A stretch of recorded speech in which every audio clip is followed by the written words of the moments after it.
Kinumpirma ni Catherine Bernardo na hiwalay na sila ni Daniel Padilla matapos ang 11 years na relasyon. Sa Instagram post ngayong Huwebes, November 30, 2023, tinuldukan ni Catherine ang matagal ng espekulasyong break na sila ng aktor.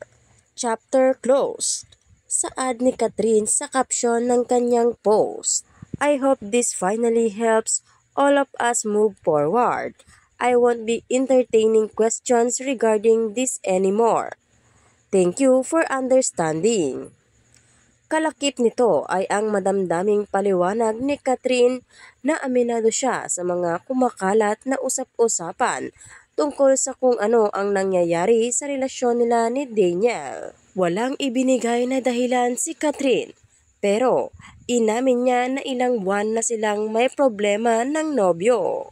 Sinubukan daw nilang ayusin ito, pero hindi raw nila kayang magpanggap pa na maibabalik pa ang nalamatang relasyon.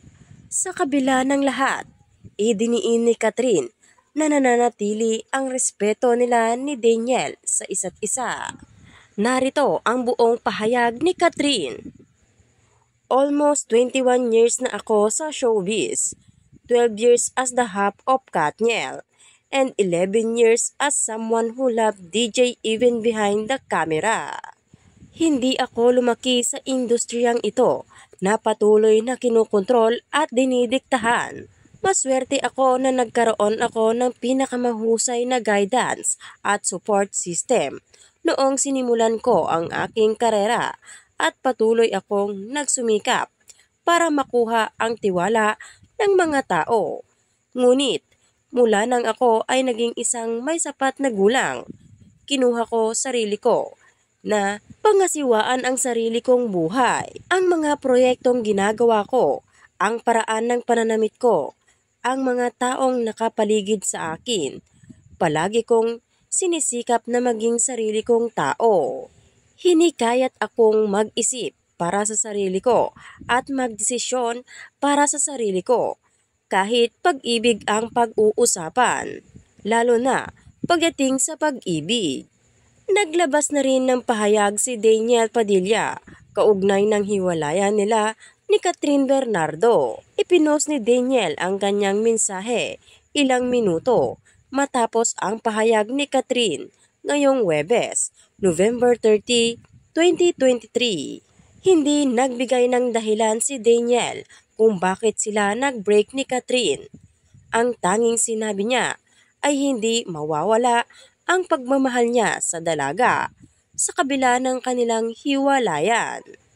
Ang makatang pahayag ni Daniel, "Pag-ibig sa mundo, buhay at sa limitadong oras na tayo ay nandito. Isang malaking biyaya ang pagmamahal, ang mahalin ka at mahalin mo. Ang mga alaala natin ay lagi kong baon sa aking puso at magiging liwanag sa mga madidilim kong araw. Thank you for dancing with me during my high, and thank you for singing with me during my lows. Our lives might drift away, but our love will still ride the tide." Nag-iwan din si Daniel ng mensahe sa solid fans ng Katniel at sinabing umaasa siya na maghihilom din ang sugat na dala ng pangyayari sa pagitan nila ng nobya. Sabi ni Daniel, "Katniels, maraming salamat sa pagmamahal nyo. Maraming salamat sa napakagandang pinagsamahan natin. Hinding-hindi namin ipagpapalit at hindi makukumpara kahit ano pang gawin nila. Hinding-hindi nila pwedeng sirain yon. This is beyond show business. Pamilya kayo at mga kaibigan. Magiging mahirap pero kailangan natin yakapin ang kinabukasan. I pray for us to grow and heal." Sa huli, dagdag ni Daniel, "Bal, ang pagmamahal ko sa iyo ay walang hanggan at walang katapusan." Maraming celebrities ang nag-react sa kanyang post at marami sa kanila ang nagbigay ng virtual hugs kay DJ. Sinabi ni Vice Ganda, Yakap na mahigpit, DJ. Isinulat naman ni Melay Francisco. In Jesus' name, we will all heal in God time. We love you both, Kat. Komento naman ni Bianca Gonzalez. Only love for both you and Catherine. My broken Katniel heart. Mahigpit na yakap sa inyong dalawa. Sabi naman ni Rufa Gutierrez.